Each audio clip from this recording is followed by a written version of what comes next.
आज का हम सेशन शुरू करते हैं। राखी जी, आप लोगों ने महादशा अंतरदशा का सेशन पूरा किया। तो राखी जी, मुझे ये बताएं, आप सबसे अच्छे से पूरे कोर्स में क्या टॉपिक सीखा आपने, जो सबसे अच्छे से सीखा, भाई समझ में आ गया। सर ने सारे ही अच्छा समझाया। अब हमने सीख नहीं बता।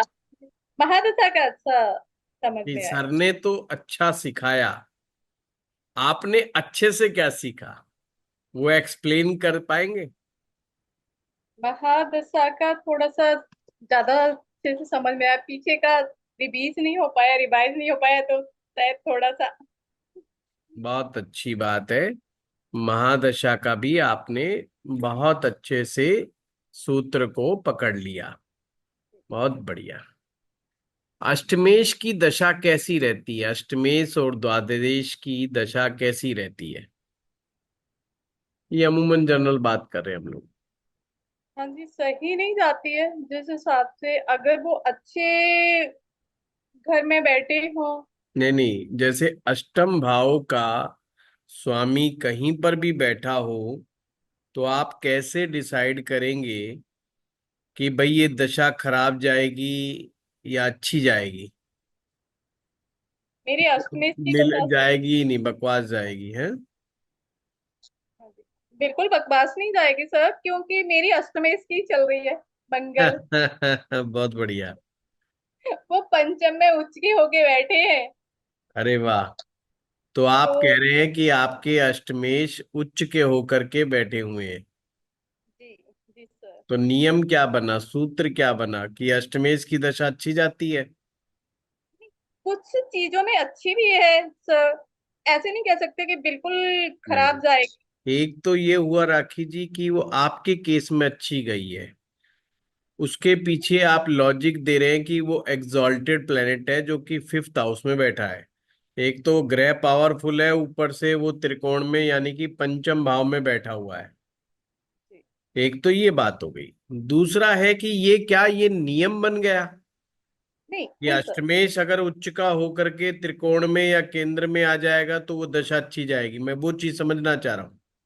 जी नहीं सर, वो ही मैं बोल रही हूँ कि अच्छी नहीं गई है, प्रॉपर अच्छी नहीं गई है। उसने बीमारियां दी है मुझे। हाँ। कि थर्ड के भी लॉर्ड है। थर्ड के भी लॉर्ड है। कन्या और लग्न में और अष्टम से अष्टमी। क्या रिजल्ट आ रहे हैं? अष्टम से ये रिजल्ट आ रहे हैं। मैं एस्ट्रोलॉजी सीख रही हूँ sir. Very good, very positive, very positive. बहुत बढ़िया। नीलम शर्मा जी, आप बताएं थोड़ा कि आपने क्या अच्छे से सीखा है। राखी जी ने तो दशाओं को बड़े अच्छे से पकड़ा है, म्यूट पर हैं आप। नमस्कार सर। सर ने नमस्कार। जी बहुत अच्छा कराया। पर मुझे एक टॉपिक वो बहुत अच्छा लगा, दिशा बल वाला, दिग्बल वाला। दिग्बली ग्रह का। तो फर्स्ट हाउस में जैसे लगन में गुरु और बुध, उनको दिशा बल मिलता है। और फिर तो ये फोर्थ। दिशा बल का मतलब आप समझ पाए कि अगर बुध लगन में बैठा है और हम कहते हैं कि ये दिग्बली हो गया, इसका मतलब क्या हुआ? बुद्धि उस व्यक्ति की बहुत अच्छी होगी। बुध जो है बुद्धि के कारक। हम्म। और गुरु भी वहां दिग्बली, तो ज्ञान उस व्यक्ति को अच्छा होगा। और क्या मतलब होगा? कोई ग्रह किसी भाव में बैठ करके दिग्बली हो जाता है तो उससे केवल उस ग्रह के कारक तो बढ़ जाते हैं? नहीं, ये बात गलत है। मैं ऐसे लोगों को जानता हूं जिनका लगन में बुध बैठा हुआ है, पर बेवकूफों की श्रेणी में आते हैं वो।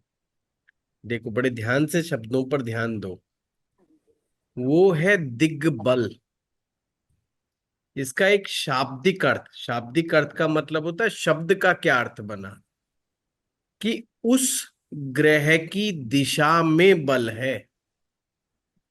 जैसे बुद्ध की दिशा है उत्तर, तो उत्तर की दिशा में बल है, अर्थात उसे अपने जीवन में उत्तर दिशा का विशेष ध्यान रखना चाहिए।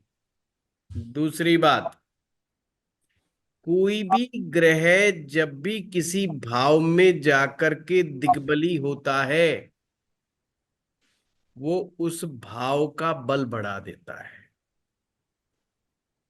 किसका बल बढ़ाता है? भाव का। जैसे पहले भाव में अगर बुध दिग्बली होगा तो उस व्यक्ति का ओहदा ऊपर हो जाएगा। जरूरी नहीं कि वो बहुत इंटेलिजेंट हो, इस बात की कोई गारंटी नहीं। बट लगन का काम है व्यक्ति की इमेज को, व्यक्ति की पर्सनैलिटी को सोसाइटी के अंदर ऊपर उठाने का काम करता है, उसको ग्रोथ देने का काम करता है। लगन का काम ही है माइंडसेट, ग्रोथ के माइंडसेट। अब हम कहें ग्रोथ का माइंडसेट, भाई ग्रोथ का माइंडसेट तो हम सभी का है। जितने भी संसार में आगे सभी तो ग्रो करना चाहते हैं और करते ही हैं। ऐसा थोड़ी नहीं करे, ठीक है हम एक दूसरे के हिसाब से ग्रो नहीं कर रहे, पर हर आदमी अपने आप में ग्रो कर रहा है, ग्रोथ तो हो रही है उसकी। बट माइंडसेट ऑफ ग्रोथ ये लगन डिसाइड करता है। जब लगन में कोई भी ग्रह दिग्बली आएगा तो उसके अंदर एक अग्नि जलती रहती है कि मुझे ऊपर आगे बढ़ना है। जो भी फिर उसके ऊपर के बॉस होते हैं ना, उनको लगता है कि यार मुझे यहां पहुंचना है बस। हम जब ये जो टेक्निकल वर्ड्स पकड़ते हैं, जब हम फलादेश में जाएंगे तो हमें इनके ऐसे अर्थ मालूम होने चाहिए जिनको हम दूसरे को समझा सके कि भाई इसका मतलब ये हुआ। जैसे दसम भाव में मंगल दिग्बली हो गया तो किसकी ताकत बढ़ गई? कौन से भाव की ताकत बढ़ गई? कर्म भाव। 10th हाउस की। समझ में आगे सीधा। चौथे में जो ग्रह दिग्बली होगा वो किसका बल बढ़ाएगा? फोर्थ हाउस का। चौथे का बढ़ाएगा, ऑटोमेटिक चौथे का बल बढ़ जाएगा। अच्छा, शनि जब सप्तम में आ जाएगा तो सप्तम हाउस का। सप्तम का बल बढ़ जाएगा। यानी दिग्बली ग्रह जिस भाव में बैठेगा उस भाव के बला बल को बढ़ा देगा। और साथ में आज वह ग्रह उसकी जो दिशा है उस दिशा में बल है, हमें इशारा कर रहा है। शनि सप्तम भाव में है, कुंडली ने इशारा किया पश्चिम दिशा में बल है। अब मतलब तो नहीं समझ में आया ना, पश्चिम दिशा में बल है, हम तो कहेंगे हर दिशा में बल है। उस व्यक्ति के लिए पश्चिम दिशा में बल का क्या मतलब हुआ, फिर हमें बहुत डीप में जाना है। पश्चिम दिशा का देवता कौन है, कौन स्वामी है वहां पर, पश्चिम दिशा में जाने का क्या तात्पर्य हो गया। पश्चिमीकरण, हमारे जो पश्चिमी देश हैं, हमारी जो पाश्चात्य सभ्यता है, उसका अनुकरण। अगर किसी का सप्तम भाव में शनि हो और व्यक्ति बेचारा राम राम राम राम जप रहा है और धोती कुर्ता पहन रहा है और चोटी भी रख रहा है और त्रिपुंड लगा के गांव के अंदर बड़ी अच्छी काम कर रहा है, वो व्यक्ति ग्रो नहीं करेगा। उस व्यक्ति को पश्चिम का अनुसरण करना पड़ेगा, यानी पश्चिमी संस्कृति का। अब पश्चिमी संस्कृति में जैसे जाति का चक्कर नहीं है, लव मैरिज एक्सेप्टेबल है, पेरेंट्स ज्यादा वो नहीं करते हैं, बच्चे पेरेंट्स की परवाह नहीं करते, मतलब उसको इन विचारों से ऊपर उठना पड़ेगा। यानी ऑर्थोडॉक्स जो माइंड सेट है उससे ऊपर उठना पड़ेगा। उसे ऐसी सोसाइटी के बीच में जाना पड़ेगा जो लोग मनी माइंडेड है, क्योंकि शनि मेटेलिस्टिक प्लेनेट है। यानी ऐसे लोग जो मेटलिज्म को बहुत लाइक करते हैं, उन लोगों से दोस्ती गांठनी पड़ेगी। शनि अपना काम शुरू कर देगा। मेटेरियलिज्म उनका हावी होने लग जाएगा, शनि काम करने लग गया। जितने भी दिग्बली ग्रह हैं, ध्यान रखना, उनको एक्टिव करना पड़ता है, अपने आप से नहीं होता। यही तो कारण है कि कुछ लोग कहते हैं कि हमारा तो मंगल दशम में बैठा है, सूरज दशम में बैठा है, पर हमें आज तक लाभ नहीं मिला। किसी ने कहा मंगल दशम में बैठा है, कुल दीपक योग है। किसी ने कहा ये तो रुचक नाम का पंच महापुरुष राजयोग बन गया। पर कुछ नहीं हुआ, कुछ होता भी नहीं। हमेशा ध्यान रखना, जो चीज जितनी ज्यादा जीवन में इंपॉर्टेंट है, जो चीज जीवन में जितना ज्यादा सुख देने वाली है, उसको प्राप्त करने के लिए उतना ही बड़ा पुरुषार्थ करना पड़ता है। सहज और आसानी से नहीं मिलती। सहज और आसानी से चाहिए तो हमें नित्य क्रियामान, अच्छे क्रियामान कर्म करते रहना चाहिए, जिससे जीवन में सहजता उपलब्ध हो जाए। तो ये है दिग्बली ग्रह का कंसेप्ट। बहुत बढ़िया, अच्छी आप लोगों ने कंसेप्ट को पकड़ा है। अभी से नीलम जी अप्लाई करना है ना, और इसके डेप्थ तक में भी जाना है ना। पश्चिम दिशा का स्वामी कौन है, पश्चिम का मतलब हिंदुस्तानियों के लिए क्या है, वही पश्चिमीकरण है ना। पश्चिम में क्या चलता है, वो सब चीजें। उन्हें गर्म प्रदेशों में नहीं जाना, क्योंकि पश्चिम में तो ठंड है। और वो चला गया राजस्थान में जाएगा, मामला गड़बड़ हो जाएगा। तो थोड़े थोड़े सर्दी वाले माहौल में जाएगा, अच्छा जाएगा। दिल्ली में पहुंच जाए, सर्दी पड़ती है ना यहाँ पर, हाँ, तो मामला सेट है। चलिए शोभा जी, हम बात कर रहे हैं कि आपने ये पूरा कोर्स किया है, तो सबसे अच्छा आपने पॉइंट कौन सा पकड़ा, मतलब कौन सा टॉपिक है जो आपको अच्छे से समझ में आ गया। प्रणाम गुरुजी। प्रणाम। बहुत दिनों बाद बात करके बहुत अच्छा लग रहा है सर। आपके क्लास में तो बहुत कुछ सीखा था, लेकिन कुछ बेसिक्स थे जो मुझे समझ नहीं आ रहे थे, वो बहुत सारी डाउट्स इसमें क्लियर हो गए मेरे। और आगे भी चाहती हूँ कि इससे मैं कनेक्ट रहूं, कुछ और भी कोर्सेस हो तो मैं उसमें भी कनेक्ट रहना चाहती हूँ। और मुझे ऐसे पंच महापुरुष योग जो है वो क्लियर हो गया। साथ ही साथ बहुत सारे राजयोग हैं, उनके मतलब क्या टर्म्स ये एंड पंच कंडीशंस हैं। पंच महापुरुष राजयोग से क्या मतलब निकाला आपने। सर जैसे गुरुजी जैसे मेनली जब ये मान लो दसम भाव में मंगल ही ने ही महापुरुष योग बना दिया, तो एक आम आदमी क्या समझे। हाँ, हाँ रुचक योग। हाँ, जी, निरुचक योग से आम आदमी की जिंदगी में क्या बदलाव आएगा, क्या ऐसा हो जाएगा कि आप उसे कहेंगे कि ये तो रुचक योग बन गया। रुचक का जैसे क्या मायने। गुरुजी जैसे मंगल जहाँ के भी स्वामी होंगे, जहाँ के भी लॉर्ड होंगे, जिस भी भाव के, उसकी जो भी बेनिफिट्स है वो मिलेंगे। साथ ही साथ मंगल जिन चीजों के भी कारक है, वो सारी चीजें देने में सक्षम होंगे। ये तो अगर नहीं भी बनेगा शोभा जी तो भी मिल जाएंगे, इसमें क्या हो गया। तो अगर रुचक योग नहीं भी बनेगा तो भी मिल जाएंगे। मेरी कर्क लगन की कुंडली है और उसमें मंगल योगा दसम का कार्य। और पंचम का लॉर्ड है। और वो कहीं पर भी अच्छे केंद्र में, अगर वो दसम में नहीं भी बैठेगा तो भी बनेगा, उसमें क्या होगा। अगर वो सप्तम में भी बैठेगा तो भी वो सारे बेनिफिट मिलेंगे।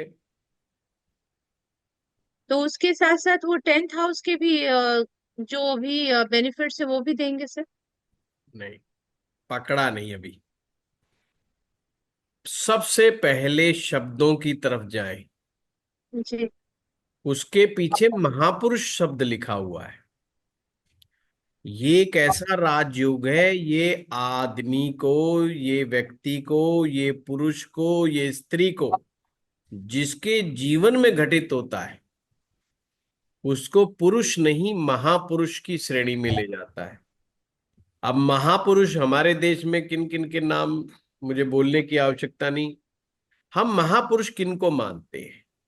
हम महापुरुष उनको मानते हैं जिन्होंने देश के लिए कुछ किया, जिन्होंने सोसाइटी के लिए कुछ किया हो, जिन्होंने समाज के लिए, कम्युनिटी के लिए कुछ किया हो, जिन्होंने आम लोगों के लिए कुछ किया हो, यानी कि केवल परिवार के लिए ना किया हो। देखो, जिसका कर्क लगन है, मंगल कहीं बैठ जाए, भाई वो कुछ तो करेगा ही करेगा, पर वो हो सकता है सिर्फ परिवार के लिए करे। पर महापुरुष योग में, हाँ कुणाल जी। हाँ हाँ, जब मर्जी। मैं थोड़ी देर बाद 1 घंटे में लगा दूंगा ना, मैं क्लास में। तो क्या हो गया, आपने अंतर समझना है। वो अपने लिए करेंगे। महापुरुष राजयोग का व्यक्ति सबसे पहले देश के बारे में सोचेगा, समाज के बारे में सोचेगा, और दूसरे व्यक्तियों यानी आम आदमी के बारे में जिसके उसका कोई संबंध नहीं है, वो अननोन आदमियों के बारे में भी ऐसा कार्य सोचेगा जिस कार्य को करने के बाद आम आदमी को लाभ प्राप्त हो। ये है महापुरुष। भाई आम आदमी ये महापुरुष क्यों कहेगा जब तक उस आदमी से उसको कोई बेनिफिट्स ना मिले, चाहे वो बेनिफिट्स विचारों का हो, चाहे वो उसके कुछ कार्यों का हो, कोई थॉट्स उसने दिया हो। समझे कि नहीं समझे बात को? तो उसकी जिंदगी में आपको परिवर्तन आना चाहिए, करना। ये समझ पाओ कि अगर मैं किसी को बता रही हूं कि तेरी कुंडली में ये राजयोग है, तो हम ये जाने अनजाने में ये कह रहे हैं आप जीवन में महापुरुष बनोगे। आम पब्लिक क्या सोचेगी उस महापुरुष से मिलते समय? एक तो उस व्यक्ति में अट्रैक्शन होगा स्पेशल, यानी आम आदमी मिलने पर, मिलने के लिए ललायत होगा, और जब भी उससे मिलेगा एक उसके अंदर अभय दान का फीलिंग होगा। यार महान आदमी से मिलके आया हूं, 2 मिनट मिले हैं बस, आनंद ही आ गया ना, मजा ही आ गया ना। भाई मैं एक एग्जाम्पल लेता हूं, हमारे देश में हमने बचपन में पढ़ा महात्मा गांधी जी महापुरुष थे। मैं एक सर्वविदित बात कर रहा हूं। आप कभी महात्मा गांधी के बारे में पढ़ेंगे तो आप हैरान हो जाएंगे, लोग पता नहीं कितने किलोमीटरों से पैदल चल के यात्रा करके उनके सिर्फ दर्शन करने आते थे। लोग उनका सत्संग सुनने आते थे, लोग उनका भाषण सुनने के लिए आते थे। वहां एक बार लोगों को पता चल जाए कि फलानी जगह पे गांधी जी आ रहे हैं, लोगों की भीड़ जुट जाती थी। इसका मतलब महापुरुष योग इंसान को प्रसिद्ध भी बनाता है। अब महात्मा गांधी जी के पास कितने गाड़ियां, कितने बंगले, कितने करोड़ों रुपए बैंक बैलेंस था क्या कोई? आप नहीं कह सकते। उनके मौज उनकी पूरी थी, खर्चा उन पर पूरा था, पर उनके नाम से क्या था? उनके नाम से कुछ नहीं था। वो कौन सा महल छोड़ गए? नहीं छोड़ करके गए ना। पर महापुरुष इसलिए कहा गया। महात्मा गांधी के बारे में आप सहमत हो सकते हो या असहमत हो सकते हो, पर बहुत से कार्य उन्होंने ऐसे किए जिस पर कोई विवाद नहीं हो सकता। नो डाउट उन्होंने आम आदमियों के जीवन में बहुत क्रांति पैदा की, एक विचार से अपने को, देश को जोड़ने का काम किया। वो किसी के हिसाब से ठीक था, किसी के हिसाब से गलत था, वो एक अलग मुद्दा है। मैंने समझाने का मतलब यही था, जब आप ज्योतिष में किसी योग की बात करते हैं तो सीरियस हो जाओ, क्योंकि योग इंसान को नीचे से ऊपर उठा के ले जाता है। और महात्मा गांधी जी की मृत्यु के बाद भी नोट के ऊपर है। कहते हैं ना, गांधी जी के बगैर गुजारा आज भी नहीं है। सोचिए ऐसा कौन सा योग था उनकी कुंडली में कि मृत्यु के बाद भी अमर हो गए, कि आज भी वो इतने प्रासंगिक है। कुंडली में ये पता लगेगा। सूर्य अच्छा होगा सर गुरुजी, नेम और फेम के लिए सूर्य अच्छा होना ये चाहिए। कोई जरूरी नहीं है, वेल प्लेस्ड हो तो भी हो जाता है ना। हमारे लाल कृष्ण आडवाणी जी थे, उनका सूरज 12वें भाव में बैठा हुआ था। अच्छा, तो आप इसीलिए शायद उनको आपको जो एक मिलना बहाना तो चाहिए नहीं मिला। आपको एक बहाना मिल गया बस, कि इसलिए प्रधानमंत्री नहीं बने। अरे हाँ। भाई, उप प्रधानमंत्री तो थे, होम हाँ। मिनिस्टर तो थे, विपक्ष के नेता तो थे, हैं, भाजपा को स्ट्रांग। अपने दम पर खड़े करने वाले थे। भाजपा यस। का लौह पुरुष तो नहीं कहा जाता है। हाँ, वो बेस थे एक्चुअली। इसीलिए मैं कहता हूँ, ज्योतिष में जब हम किसी वर्ड को पकड़ते हैं, किसी शब्द को पकड़ते हैं, उसकी गहराई में जाइए तो आपको आनंद आ जाएगा, इसमें क्या बात है। चलिए, बहुत अच्छा, तो आप आगे हाँ। समझिए। Thank you. अब थैंक यू वो गुरुजी। महापुरुष योग चाहे बुद्ध बनाए तो मनमोहन सिंह जी खड़ा कर देंगे। बुद्ध से मनमोहन सिंह बन गए। फाइनेंस, लेकिन बुद्ध का गुरुजी तो संबंध फाइनेंस। बोलने की कैपेसिटी तो उनकी नहीं थी, फिर उतनी बोलते नहीं थे। बोलने के पीछे अच्छे इकोनॉमिस्ट। कभी भी एक चीज से कभी भी निर्णय ना करें ज्योतिष में, ये बहुत बड़ी मूर्खता हो जाएगी। हम जी। जल्दबाजी में बोल जाते हैं, टीचर भी बोल जाते हैं, मैं भी बोल जाता हूं। पर इसका अर्थ ये नहीं कि वो एक ग्रह सारी चीज को सुलटा देगा, नहीं। भाव, भावेश और कारक, तीनों को एक तार में पिरोना है, फिर जाके उसका अर्थ निकलेगा। फिर वो अर्थ कब फलित होगा, वो फिर दशा डिसाइड करेगी। यह है ज्योतिष का सूत्र। अब हमने भाव तो दूसरा है वाणी का, अब दूसरे भाव का स्वामी कौन है ये तो हमने देखा नहीं। हम तो कारक पे पहुंच गए सीधे उठा करके। कारक था बुद्ध, और बुद्ध है पावरफुल। उसने वाच की क्या शक्ति थी? बहुत soft spoken sweet, soft and sweet. और कितना बोलना है? उतना बोलना है जहां एक एक शब्द के मायने हो, एक शब्द में कई बातें कह जाए।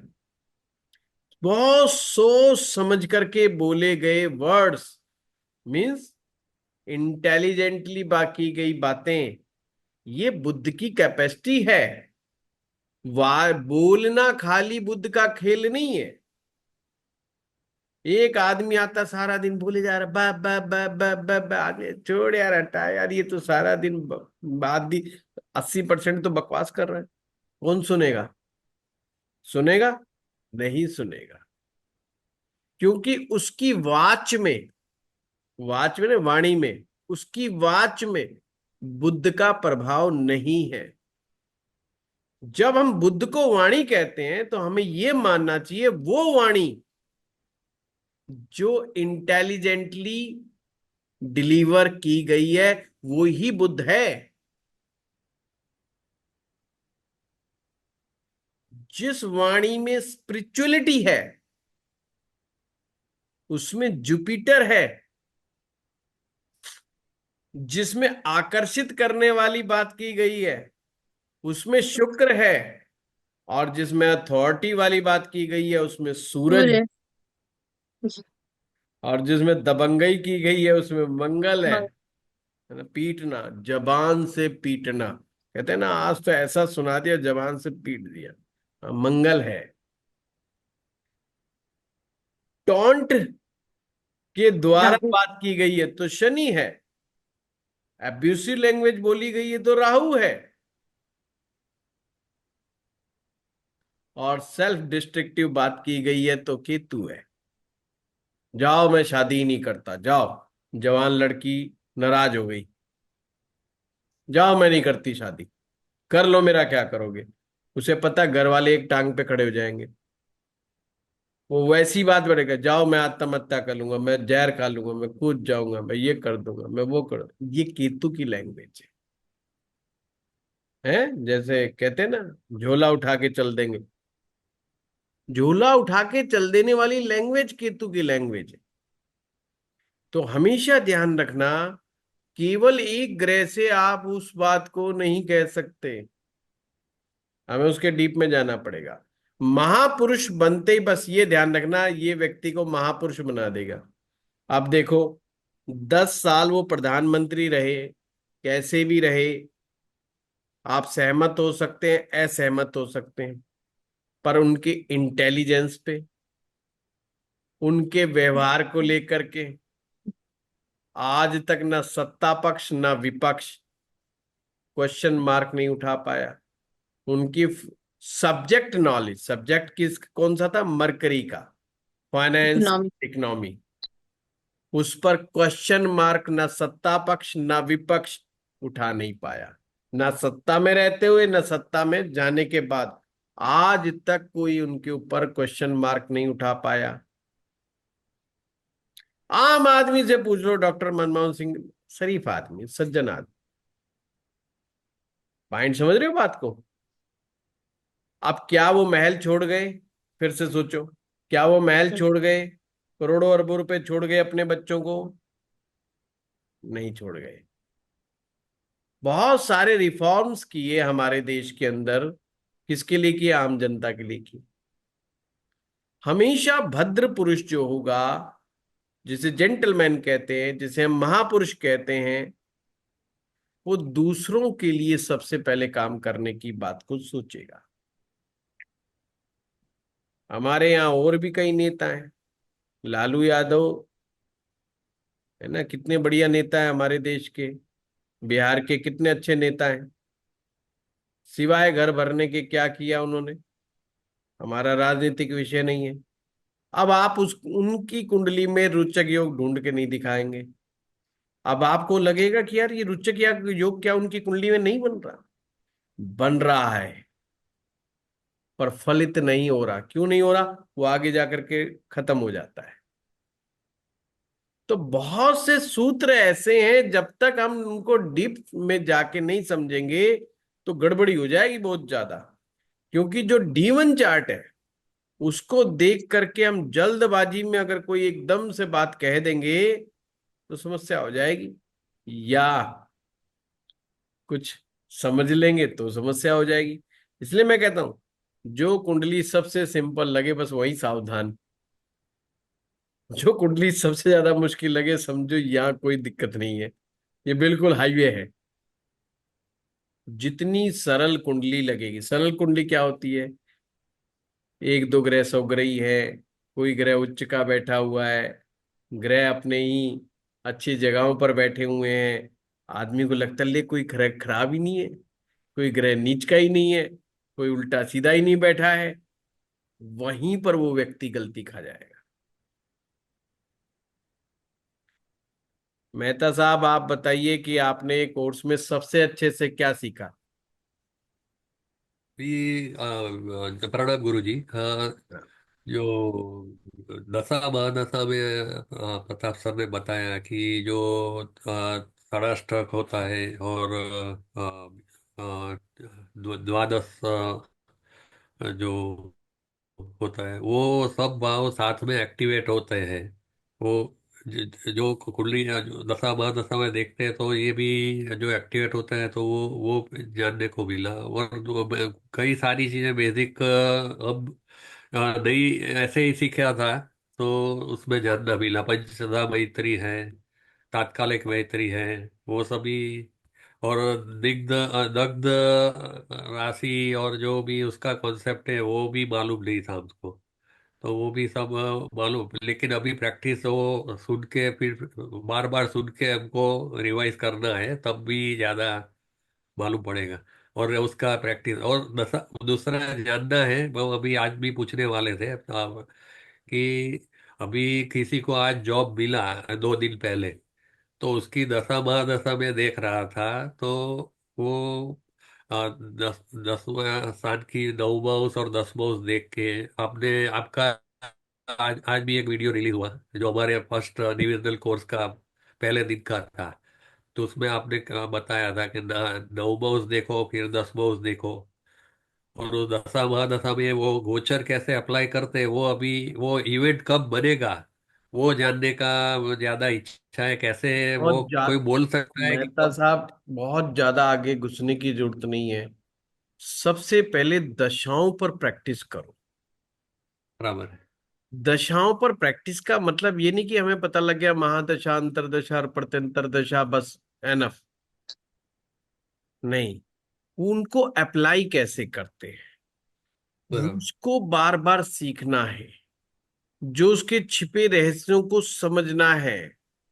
अब हमने इतना तो समझ लिया कि लगन, पंचम और नवम की जो दशा होती है वो अच्छी होती है। बराबर। ये तो हम लोग सीख गए फटाफट। तीसरे भाव की दशा, छठे भाव की दशा और 11वें भाव की दशा ये अच्छी नहीं होती है, ये भी सीख गए हम लोग। पर 8वें भाव की दशा और 12वें भाव की दशा, इसमें थोड़ा सा पेच है। ये अच्छी भी हो सकती है, बुरी भी हो सकती है। ये डिपेंड किस पे करेगा, बस वो समझना है। हम जल्दी में कहाँ गलती खाते हैं, मैं बस वही आपको समझाना चाहता। अष्टमेश और द्वादशेश डिपेंड्स करते हैं कि वो किस ग्रह के साथ बैठते हैं, या अगर किसी ग्रह के साथ नहीं बैठे, या किस अदर प्लेनेट के इन्फ्लुएंस में बैठते हैं, ये उसके अनुसार निर्णय देंगे। यदि वो अशुभ ग्रह के इन्फ्लुएंस में आ गए तो अष्टमेश भी प्रॉब्लमेटिक हो जाएगा, द्वादश भी प्रॉब्लमेटिक हो जाएगा। अगर वो शुभ ग्रह के इन्फ्लुएंस में आ गए तो फिर मक्खन मलाई। देखो, 12वें भाव ही विदेश यात्रा का भी है, जेल यात्रा का भी है, और हॉस्पिटल की यात्रा का भी है, और खर्चों का भी वही है, बेड प्लेजर का भी है। अब विदेश यात्रा के लिए तो हम खुश हो जाते हैं, चलो यार फॉरेन में जाएंगे पिकनिक मनाने। हम कोई भी नई चीज खरीद कर लेके आते हैं घर में, एक्टिव तो 12वां हो गया ना, पर वहां दुखी नहीं है। हम गाड़ी नहीं लेके आ गए, हमने नया घर ले लिया, पर वो एक्टिव हुआ जभी तो ले लिया।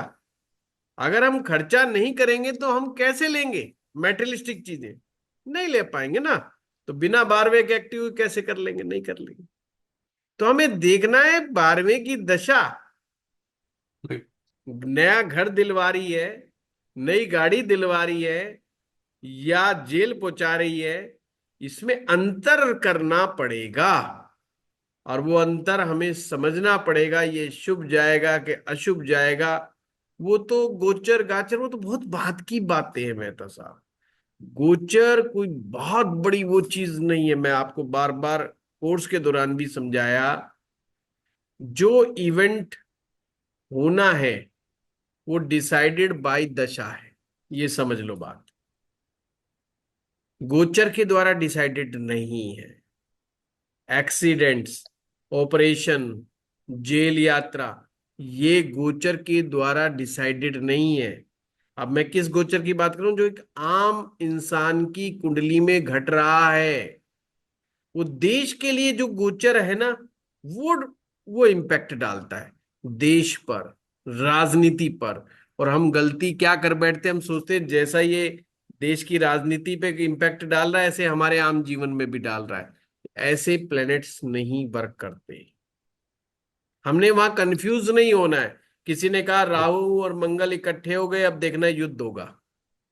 पर ये नहीं, राहु मंगल तो हमारे भी इकट्ठे होने हैं। हम सबके ही राहु मंगल इकट्ठे हो जाने, पर क्या सबकी जिंदगी में युद्ध हो जाएगा? सोचने वाली बात है।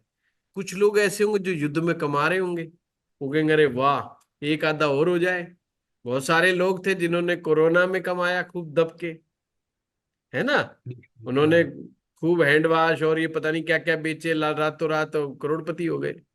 अब वो तो कहेंगे एक दो झटका और आना चाहिए साहब, ऐसे क्या गुजारा चलेगा। वो वैसी लहर आई नहीं रही जैसी लहर जब थी। पिछली बार तो हमें अक्ल नहीं थी, अब तो अक्ल आ गई, अब तो वो और अच्छे से करेंगे काम।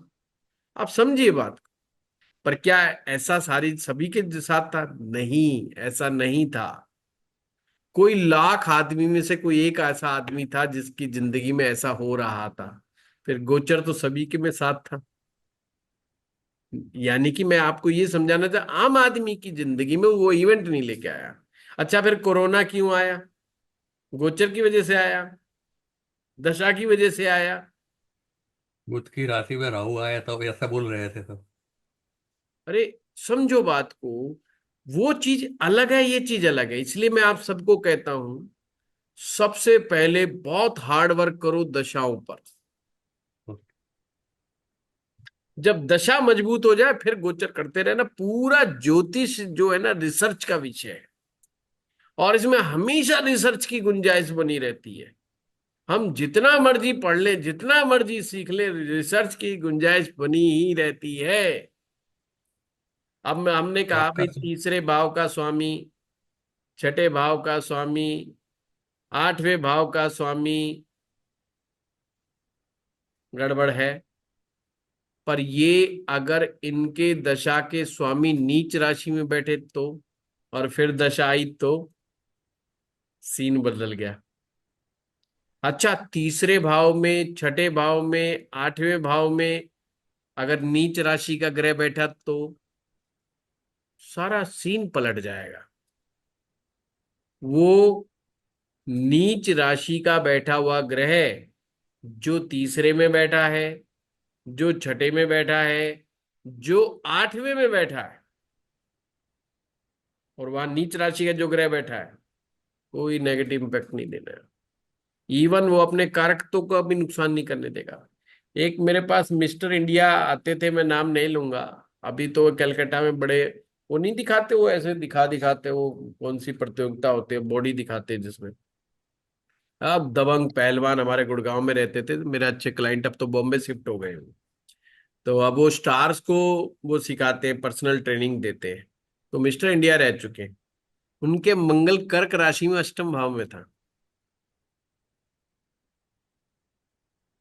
शुरू शुरू में मैं भी ठीक है। कंफ्यूज होता था, भाई ये क्या चक्कर है इस व्यक्ति का, मंगल नीच का, और ये बंदा तो 2 घंटे डेली जिम में लगाने वाला आदमी है।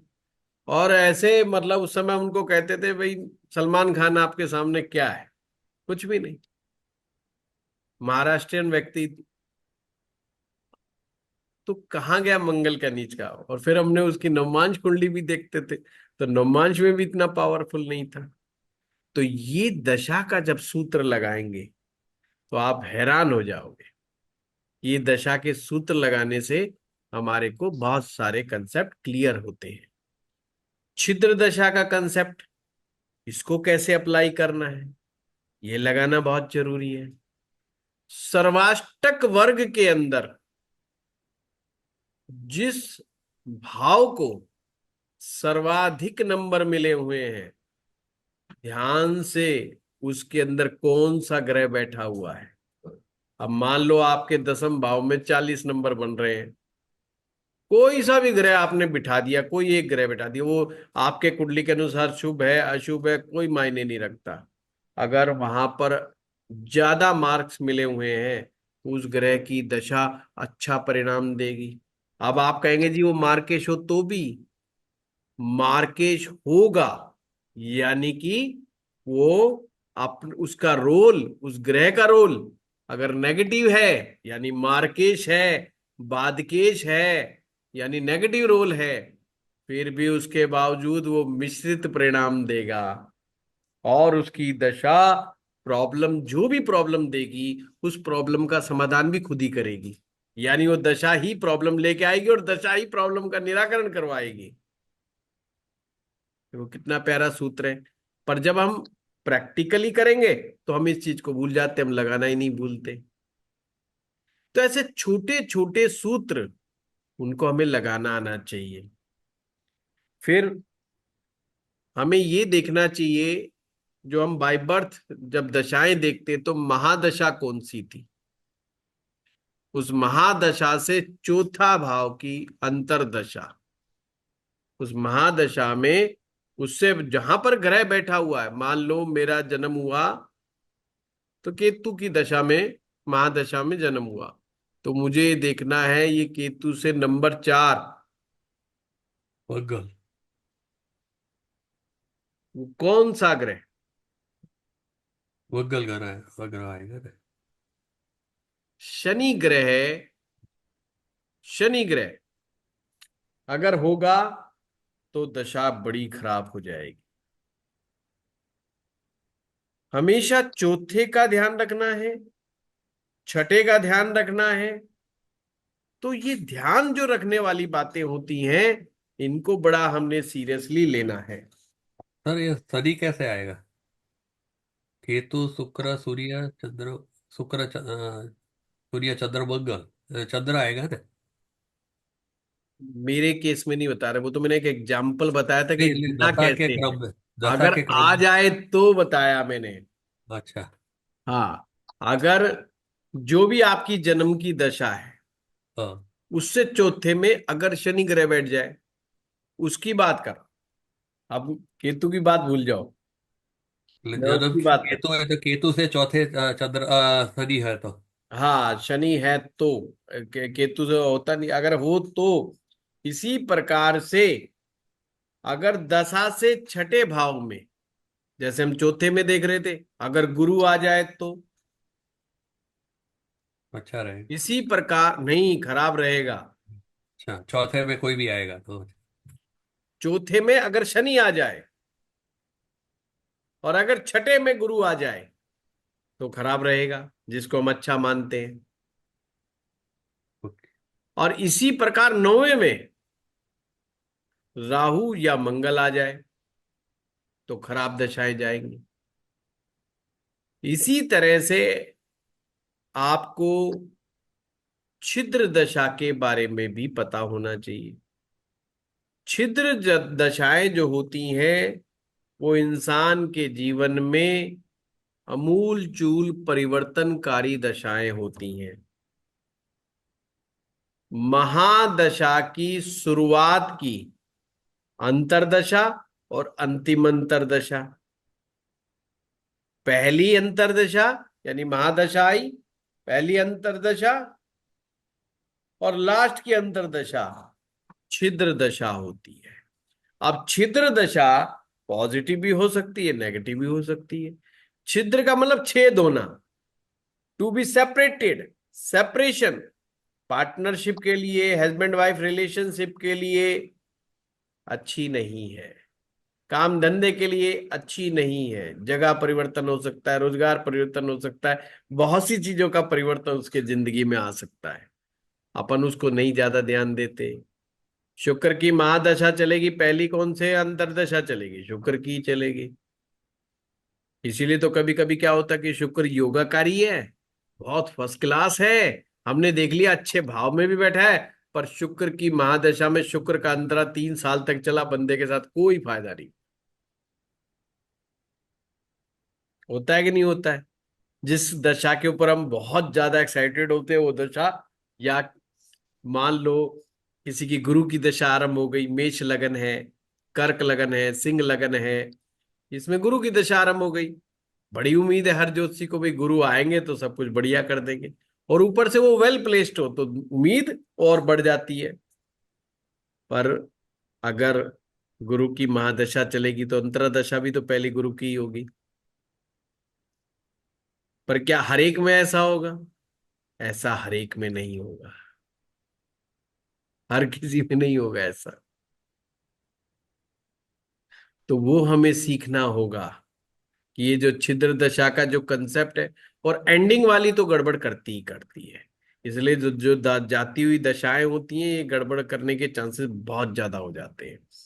हाँ, अगली दशा अगर अच्छी आ रही होगी तो निश्चित रूप से वो जाती हुई जो दशा करेगी तो गड़बड़ उस व्यक्ति के अनुसार, कि बहुत बड़ी गड़बड़ हो गई। पर आने वाली दशा अगर पॉजिटिव है, उस गड़बड़ी के बाद ही वो व्यक्ति राइज करता है। सर आपने जो बताया एंडिंग वाली दशा छिद्र दशा है, प्राण दशा की बात कर रहे हैं आप या कौन सा जो? महादशा के अंदर हाँ। जो अंतरदशा होती है, बराबर। पहली अंतरदशा और लास्ट की अंतरदशा, वो अच्छा। छिद्र दशा ऐसे समझो। इसका पहली तीसरी से कोई लेना या देना शुक्र में नहीं है, लास्ट केतु आएगी? किसी भी कुछ भी। मतलब जैसे शुक्र का एग्जांपल लेते हैं तो हाँ, वो लास्ट में केतु केतु आएगा। आएगी। हाँ, बिल्कुल आपने ठीक कहा, और शुक्र की जैसे आपने लास्ट बताया। अंतरदशा केतु आएगी और पहली शुक्र में शुक्र आएगा। और आपने बताया कि केतु अगर दशा जो होती है तो उसमें फोर्थ सिक्स एट में जो भी गुरु केतु से शनि, मतलब नहीं, मैंने तो मेरा कोई भी एग्जाम्पल ग्रह से, दिया कोई था। भी ग्रह से, कोई भी ग्रह हाँ, से। कोई भी ग्रह से, मैं तो साहब ये सूत्र मत पकड़ लेना कि केतु से। नहीं, इसलिए वो तो वही मैंने, करके। मेरा जन्म केतु की दशा में हुआ था तो मैंने बोला आपको। अच्छा, सही बात, थैंक यू सर। हाँ, ठीक है ना। तो ये इस तरीके से हमें इन सूत्रों को अप्लाई करना नहीं भूलना है। हमने महादशा देखी और कहा भाई ये लास्ट अंतरदशा है, और हम चुप हो गए और हमने देखा ही नहीं, दिमाग में नहीं आए तो छिद्र दशा है। हो सकता है उस व्यक्ति का रोजगार परिवर्तन हो जाए, हो सकता है वो शहर छोड़ दे, हो सकता है वो देश छोड़ दे। बहुत बड़े बड़े परिवर्तन उसके जीवन में हो सकते हैं। अच्छा परिवर्तन होगा या बुरा परिवर्तन होगा, डिपेंड्स ऑन नेक्स्ट दशा। नेक्स्ट दशा योगाकारी है, अच्छी है, आपने सारा गणित लगा लिया दशाओं के अनुसार। अगर वो अच्छी जाएगी, सर्वाष्टक बिंदु में वो ग्रह अच्छा बैठा हुआ है, तो निश्चित रूप से वो जो भी नेगेटिविटी उसके साथ होगी वो उसकी पॉजिटिविटी के लिए होगी। जैसे एक सज्जन मेरे पास आए, उनकी 7 लाख रुपए पर मंथ की जॉब थी, और जब वो अंतर लास्ट का आया, छिद्र दशा आई, लास्ट के जब 3 महीने बचे, 3 महीने पहले उनकी जॉब चली गई। जॉब चली गई, तो जॉब चली गई तो बड़े परेशान हुए कि मेरा गुजारा कैसे चलेगा। मेरी एज में तो दूसरी कंपनी नौकरी पे नहीं रखती है। मैंने कहा आप चिंता क्यों करते हो, अब तो रास्ता शुरू हुआ है। क्योंकि नेक्स्ट दशा आपकी बहुत अच्छी है। आपको 3 महीने तो अभी शांति बना के रखनी, कुछ नहीं होना, कोई कंपनी नहीं पूछेगी। उसके बाद, कितने दिन के बाद, 15 दिन के बाद फिर अपन बात करेंगे। नेट 15 दिन के बाद उनको किसी कंपनी ने उससे भी ज्यादा पेमेंट के ऊपर एडवाइजर रख लिया और कहा आप हमारे लिए काम करो। क्यों ये मैंने बोला, क्योंकि नेक्स्ट दशा अच्छी आ रही थी। अगर छिद्र दशा में नेक्स्ट दशा बुरी आ जाती है तो ये जाती हुई दशा बहुत नेगेटिव करती है, और वो उस मामला सुलटता नहीं है। फिर आप कितने मर्जी उपाय करा लो, उससे कोई फर्क नहीं पड़ता है। इसलिए मैं अक्सर आम जनता से भी कहता हूं, उपाय भी आपकी सिचुएशन के अनुसार ही काम करेंगे। अरे हम ग्रहों को बेवकूफ नहीं बना सकते, उपाय करके हम वो नहीं कर सकते। इसीलिए कहते हैं हमारा साथ सिर्फ कर्म ही दे सकते और कुछ नहीं दे सकते। लोग क्या कहते हैं कि वो ज्योतिषी अच्छा, जो बुरी से बुरी दशा के अंदर उपाय बता और एकदम मैं माला माल होना शुरू कर दूंगा खराब दशा में। ऐसा भैया किसी के साथ नहीं होता है। ज्योतिष के रूल अप्लाई होंगे तो ही चीजें फायदेमंद होंगी। ऐसा नहीं कि नहीं ऐसा ही हो जाएगा, नहीं, वो नहीं होता है। तो ये छिद्र दशा के कंसेप्ट को भी याद रखिए। फिर हमें ये भी मालूम होना चाहिए ग्रह अपना परिणाम दशा में कैसा देगा, अपने नेचर के अनुसार, भाव स्थिति के अनुसार, और बलाबल के अनुसार। यानी उसमें दम कितना है, उसमें ताकत कितनी है। ताकत का सही सही अंदाजा लगाना बहुत जरूरी है। अगर हमें ताकत पता चल जाए, भाव तो हमें पता ही है, नेचर का सही सही विश्लेषण। अब सूरज की दशा चल गई, सूरज योगाकारी भी है, सूरज वेल प्लेस्ड भी है, सब कुछ है, फिर भी प्रॉब्लम आएगी। कहाँ आएगी प्रॉब्लम, तो वो हमें पता होना चाहिए। सूरज गर्म है, फायरी है, बंदे का मिजाज बिगाड़ देगा। बंदा हरेक को ही आदेश दे के बात करेगा, वो अपने आप को ही राजा समझेगा। वो पुलिस वाला भी कहीं खड़ा होगा, उसको भी कहे इधर आओ आप, ये कैसे हो रहा है, वो कैसे हो रहा है, 4 बात सुना देगा उसको। क्योंकि वो अपने आप को राजा मान के बैठा हो, कि उसको लगता है कि हर आदमी मेरा आदेश मानेगा, मेरी बात को कोई टाल ही नहीं सकता है। और उसका सबसे ज्यादा खामियाजा उसके फैमिली को उठाना पड़ता है उस सूर्य दशा में। हर परिवार का आदमी दूरी बना के रखेगा, भाई साहब इसका तो दिमाग ही घूम रहा है, इससे तो दूरी ठीक है नहीं, डांट मार देगा 2 मिनट के अंदर। सूर्य में वो बहुत सी चीजें अच्छी कर रहा होगा, कहां पर, बाहर, पर घर में उसको दिक्कत आ रही होगी। वहीं पर चंद्रमा की दशा में व्यक्ति शांति की तलाश में घूमता है कि पैसा चला जाए पर मुझे मेंटल पीस चाहिए, इसीलिए वो मेडिटेशन ढूंढ रहा होगा, अच्छे कपड़े ढूंढ रहा होगा, अच्छा घर ढूंढ रहा होगा, पिकनिक की अच्छी जगहें ढूंढ रहा होगा, ब्रेन को रिलैक्स करने का और मन को खुश करने के ये 2 आइडिया ही दिमाग में लेके चलता रहता है चंद्रमा की दशा में। अब चंद्रमा ये खराब है तो भी उसका दिमाग की यही हलचल है, और अच्छा है तो और ज्यादा हलचल है यही, कि बस वो बार बार एक ही बात है, भाई मुझे टेंशन मत दो बस। ज्यादा काम कर रहा होगा तो काम को कम कर देगा, कॉमेडी सीरियल्स को ज्यादा पसंद करेगा। ये ग्रह के अपने इस स्वभाव को हमें समझना होगा। मंगल की दशा आएगी, एक्सरसाइज करने पहुंच जाएगा, वॉक करने शुरू कर देगा, डांटना धपटना शुरू कर देगा। तो ग्रह अपने स्वभाव के अनुसार, अपने भाव के अनुसार, अपने रोल के अनुसार और अपने बला बल के अनुसार ही फल देते हैं। तो बहुत ज्यादा गहराई में उलझने की जरूरत नहीं, वो छोटे छोटे चंक्स को अगर हम बहुत अच्छे से अप्लाई करना सीख लें तो हम बहुत अच्छे निर्णय तक पहुंच जाते हैं। 2 केंद्रों का एक ग्रह स्वामी हो, जिसे अक्सर हम केंद्राधिपति कह देते हैं, उसमें भी कई बार परिणाम नहीं मिलते। मान लो मिथुन लगन है, लगन का स्वामी बुध हो गया, अब वो चौथे में बैठ गया, अब वो चौथे का भी स्वामी है, अब वो चौथे भाव का भी स्वामी है, अब ग्रह क्या हो गया, उच्च का हो गया। अब जो बेचारे को ये सूत्र नहीं पता वो क्या कहेगा, बुध उच्च का हो गया, और वो अपना कंपेयर करेगा मनमोहन सिंह जी से। मनमोहन सिंह जी भी तो भाई बुध उच्च का था, पावरफुल था ना, तो यहां पर भी बुध उच्च का हो गया, पावरफुल हो गया।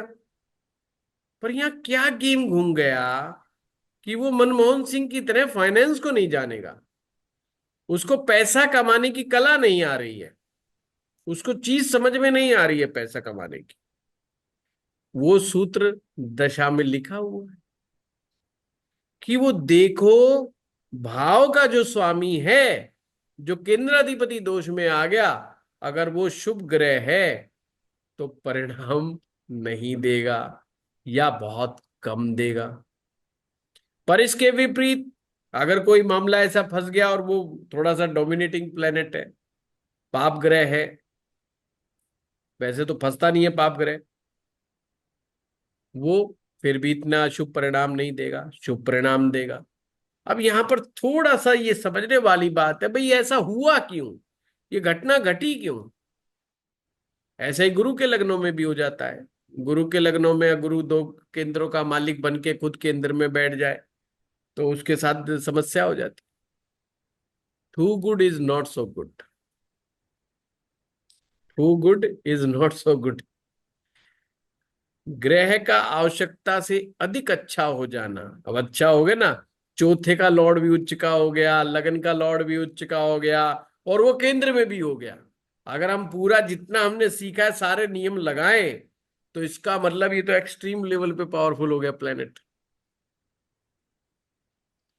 वो अच्छा नहीं माना जाएगा। यानी व्यक्ति, ये किस चीज को इंडिकेट करता है, ये इंडिकेट करता है निश्चित रूप से वह व्यक्ति पूर्व जन्म में उसने इन सब्जेक्ट की सारी नॉलेज ली पर अहंकार में आ गया। ये भृगु संहिता में बड़ा प्यारा लिखा है, अहंकार में आ गया, उस अहंकार वर्ष उसका ग्रह केंद्राधिपति दोष में फंस गया। अब उसको पुराना जितनी विद्या थी वो याद नहीं है। अब आप कहेंगे याद तो हमें किसी को भी नहीं है, बिल्कुल, पर हमारे गुण, हमारी एक्सपर्टीज, हमारी प्रतिभाएं, ये सब पूर्व जन्म की प्रैक्टिस पे डिपेंड करती हैं। हमने किस चीज की प्रैक्टिस पीछे पास्ट लाइफ में की है। जिस चीज की हमने प्रैक्टिस अच्छी या बुरी की होती है, वो इस जन्म में जरूर दिखाई देती है। पर केंद्राधिपति में ये बिल्कुल कंसेप्ट काम नहीं करता। वो पीछे की जो जो अगर बुध केंद्राधिपति में, तो बुध की चीजें भूला बैठा है, और गुरु केंद्राधिपति में है तो गुरु की चीजें भूला बैठा है। अब गुरु का उच्च का होने का क्या मतलब हो गया?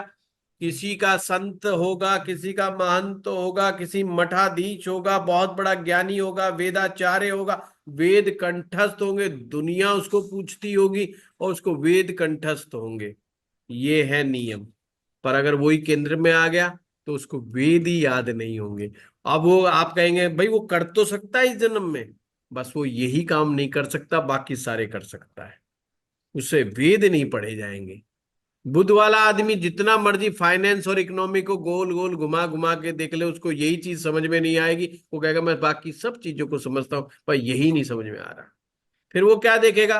वो कहेगा भाई बुध ग्रह जो है यार, इसका तो दूसरे का कमजोर सा है, ये तो 5 लाख रुपए महीने कमा रहा है। यार इसका तो देखना वहां पे बैठा हुआ है, और ये मेरा पड़ोसी है, इसका चौथे में बुध बैठा हुआ है, इसका तो उच्च का भी नहीं है, स्वग्रह भी नहीं है, और नवमांश में भी छठे में जाके बैठ गया। ये कह रहा है मैं तो 10 लाख रुपए महीने कमा रहा हूँ। यार कमाल है। ये क्या हो गया? ये क्या गणित हुआ ज्योतिष का? अब जिसको मिथुन लगन की दशा होगी बुद्ध की,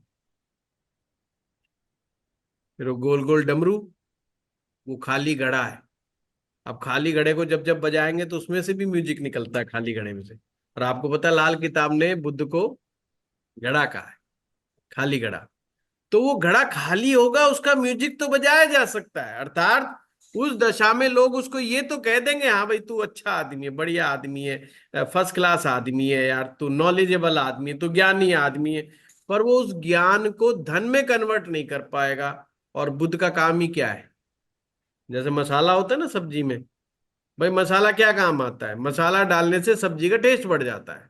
इसलिए बुद्ध का क्या काम है? बुद्ध हमारी जिंदगी में टेस्ट बढ़ा देता है। अब बुद्ध जिंदगी में टेस्ट कब आएगा? जब पैसा आएगा। और पैसा किसके पास आएगा? जिसको फाइनेंस की नॉलेज होगी, पेमेंट निकालने की फाइनेंस की नॉलेज होगी, जो अपना हिसाब किताब बना के सकता है, वो पैसा कमा जाएगा। सिंपल सा गेम है। जिसको जरूरी नहीं है आपको ये पता है शेयर मार्केट ऐसे होती है वैसे, उसका कोई लेना देना नहीं। आप पैसा कैसे कमा पाओगे या नहीं कमा पाओगे, ये बुद्ध डिसाइड करेगा। जब बुद्ध अपना रोल ही नहीं निभाने को तैयार, क्यों नहीं निभा रहा बुद्ध?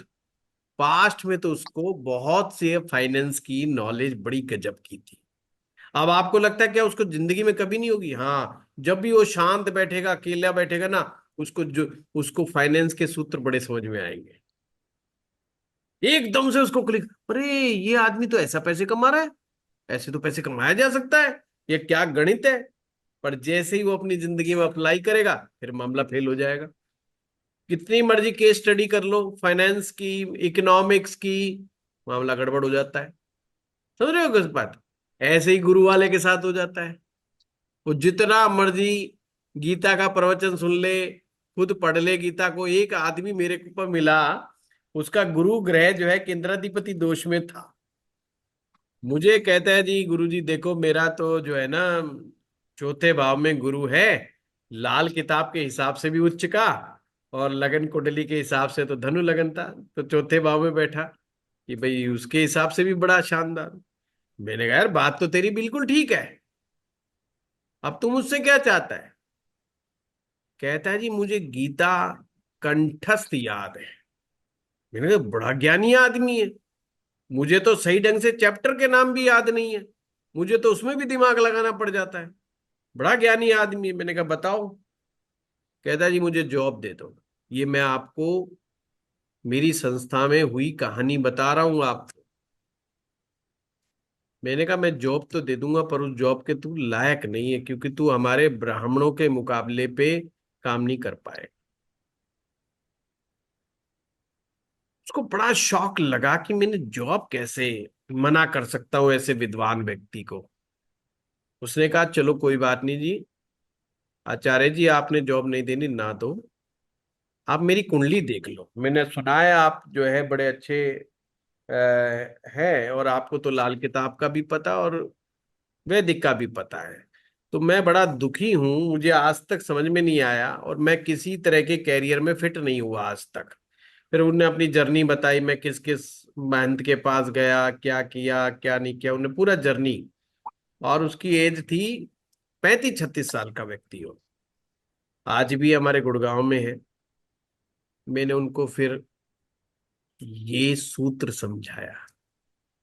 मैंने कहा ये गीता पढ़नी छोड़ दे पहले तो, ये गीता तुझे कोई लाभ नहीं देगी।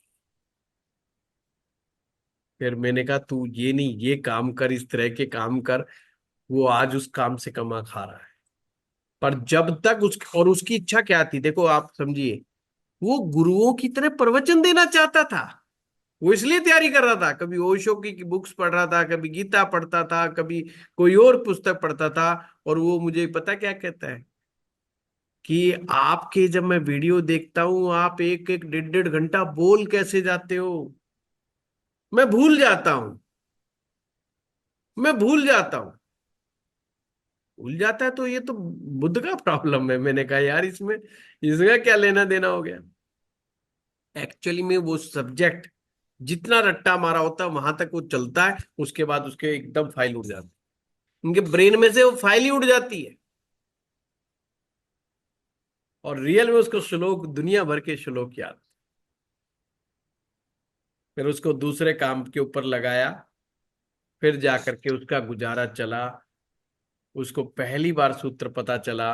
अदरवाइज वो कहता है मैं तो अपने गुरु को बहुत अच्छा मान के चल रहा था कि मेरा गुरु ग्रह बहुत अच्छा है। उसके पहले 2 लड़कियां हुई, ध्यान से समझना। उसकी पहली 2 लड़कियां हुई, वो बेचारा इसलिए भी परेशान था क्योंकि हर आदमी के मुंह से एक ही बात सुनता था, गुरुपुत्र कारक है, गुरुपुत्र कारक है। और उसके बेचारे के पुत्र नहीं, और गुरु तो स्वगृही होकर के बैठा हुआ है। सोच समझ रहे बात को? तो पुत्र नहीं। इसलिए मैं कहता हूं डेप्थ में जाओ, थोड़ा सा जाओ, थोड़ा सा मतलब आप सब्जेक्ट को इतना बड़ा समझने की जरूरत ना करें, चाहे इतना सा सीखें, पर जितना सीखें मजबूती के साथ सीखें। अब भाई हम क्या करते, अब आपके बीच में आके बैठ गए क्लास, भाई मजबूती से सीख रखा है तो आपके सवालों का जवाब दे लेते हैं। अगर नहीं मजबूती से सीखा हो तो आप ही अटका देते एकदम से, आप ही फंसा के बिठा देते मुझे। पॉइंट समझ रहे हो ना? तो इतना मजबूती से सीखो कि आपके सामने पिक्चर ही क्लियर हो जाए, ग्रह को डायग्नोज करने की पिक्चर क्लियर हो जाए। फिर देखो आपको कोई परेशानी नहीं होने वाली। अच्छा चलो, ये तो बड़ी गहरी बातें हो गई। सर। हाँ बताइए। मैं तो सर अच्छा, जो अब अभी जो लग्न कुंडली D1 में हम्म, अगर मंगल है और D9 में मंगल नहीं है, और मंगल है डी मंगल नहीं है, मैं समझा नहीं मेहता साहब। D9 कुंडली में मंगल नहीं है, जैसे 1, 4, 7, 8 और 12 में मंगल। आप मांगलिक दोष बोलो, मैं सोचा मंगल हाँ, ग्रह ही मांगलिक नहीं है, दोष, मैंने हाँ। कहा ऐसा कैसे हो सकता है। हाँ, D1 में मांगलिक दोष है और D9 में नहीं है। हाँ तो D9 तो में हमने देखना ही काहे को है मांगलिक दोष। फिर कोई मेल करते वक्त जो किसी लड़के लड़की का, तो ये अगर ये है तो D9 में मंगल आ जाता है तो वो मांगलिक हम मेहता साहब करेंगे। क्रिस्टल क्लियर समझ लो बात को। हाँ। D9 में मांगलिक दोष नहीं देखना, ओके। ओनली D1 में अप्लाई करना है। D9 में बिल्कुल अप्लाई नहीं होगा, मंगल को आने दो कहीं पर भी आ जाए। आपने तो D9 में अगर देखना है तो मंगल का बलाबल देख लो, बराबर है। बस। और ज्यादा ही उसके बल को समझना चाहते हो अच्छे तरीके से, बहुत क्लैरिटी चाहते हो तो D27 चार्ट देख लो, बराबर। वहां पे मंगल की स्थिति देख लो, बस सिंपल क्रिस्टल क्लियर हो जाएगा। मान लो मंगल देखना बहुत ही महत्वपूर्ण हो रहा है तो D27 चार्ट पे आ जाओ। अगर D1 में ऐसा कुछ है तो नहीं नहीं, मैं तो ये मांगलिक है कह रहा तो। हूं आपने D1 में देख लिया कि बच्चा मांगलिक है, पर वो मांगलिक ऐसा मांगलिक आ रहा है कि आपके लिए मंगल ग्रह बहुत इंपॉर्टेंट हो गया उस कुंडली में, मान लो। अब आपने उसका बलाबल देखना है।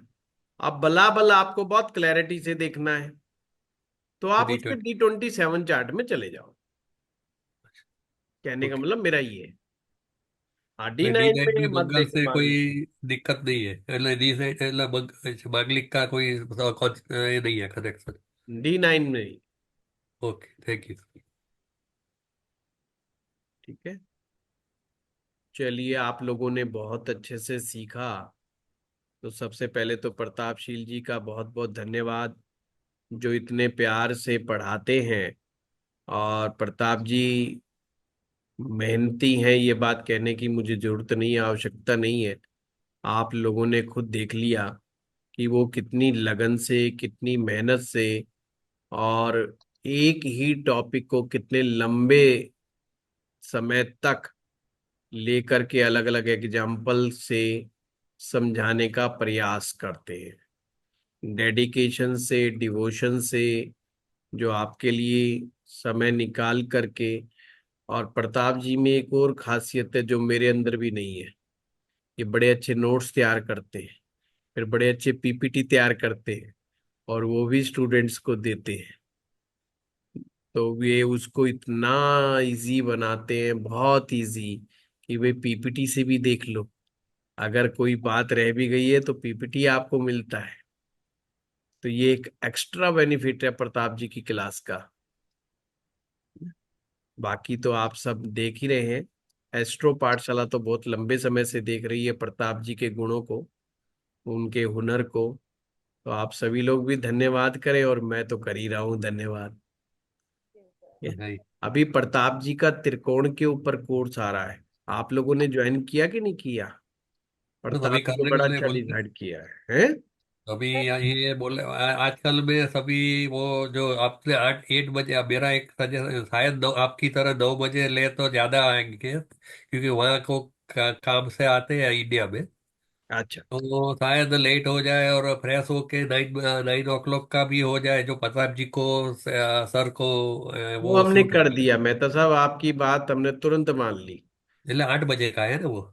नहीं, अभी क्या कर रहे हैं हम, आगे जो भी प्रताप जी के कोर्स आ रहे हैं उसमें से व्यवस्था बना रहे हैं ऐसी कि प्रताप जी का दिन में भी बैच चलेगा, और एक शाम को अलग से बैच चलेगा।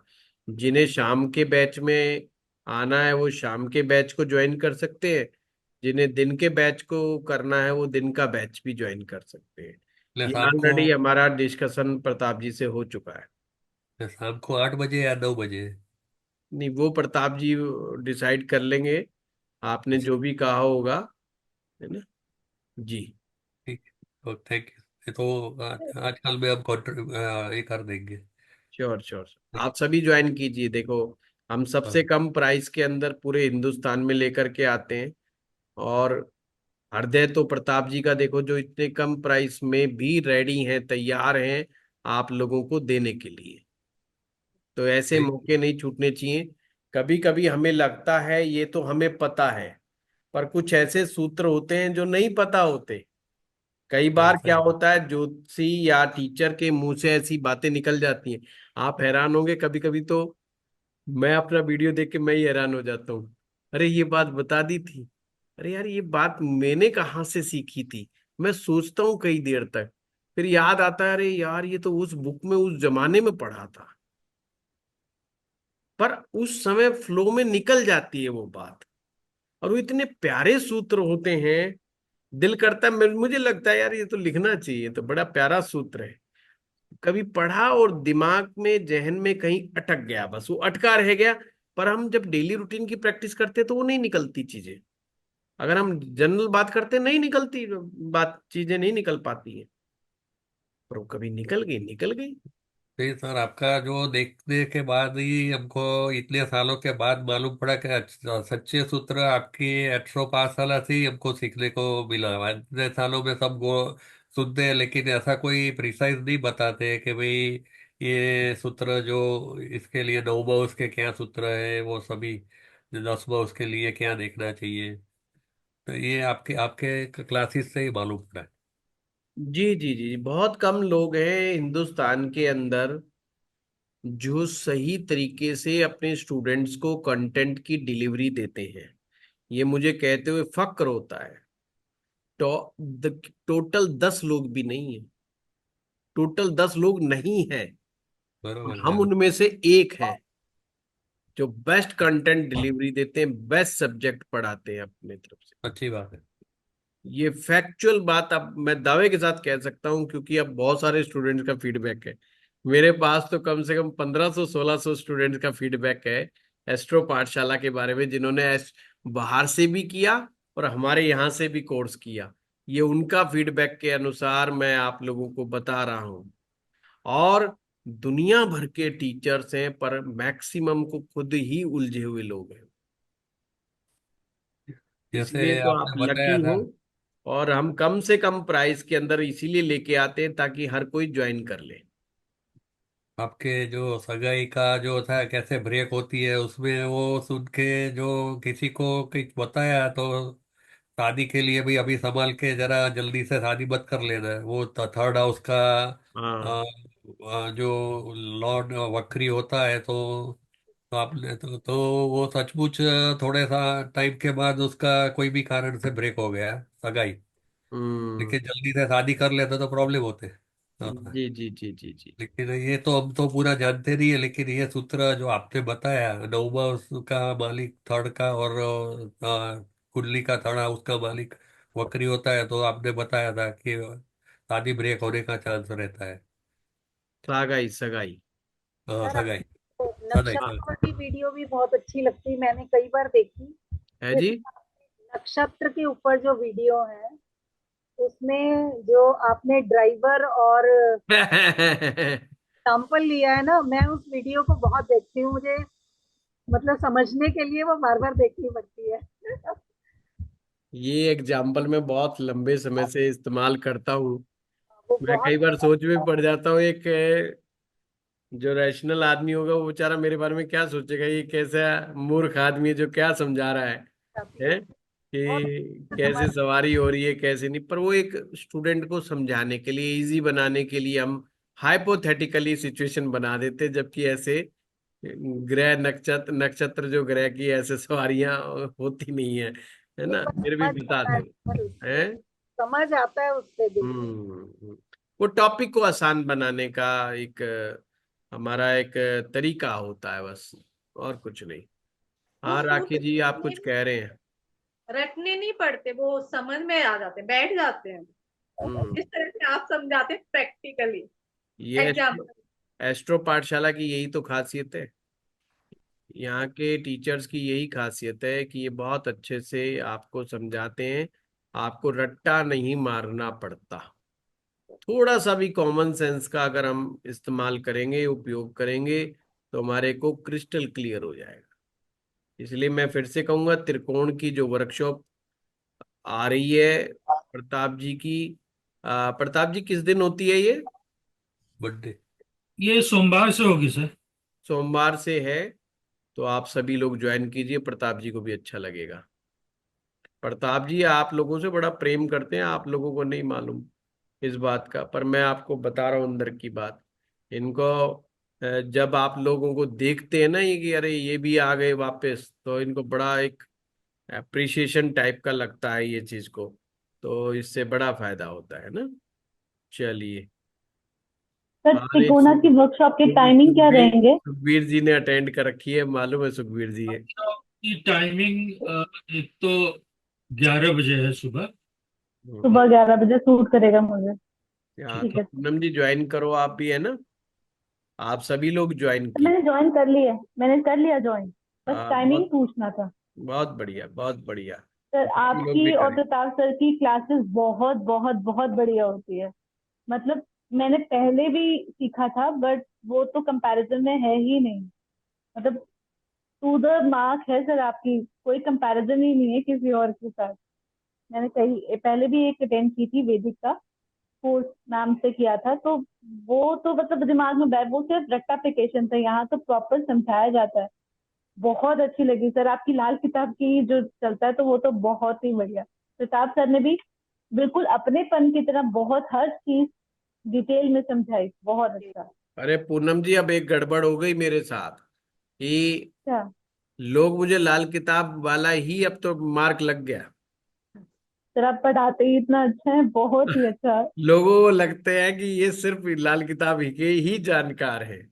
कुछ क्लाइंट अच्छा। आए, वो कहते जी आप तो सिर्फ लाल किताब ही जानते हैं, तो वैदिक के वालों ने ऐसा बताया। अरे भाई मैं मूल रूप से वैदिक का मास्टर हूँ, तुम कहाँ चक्कर में पड़ रहे हो।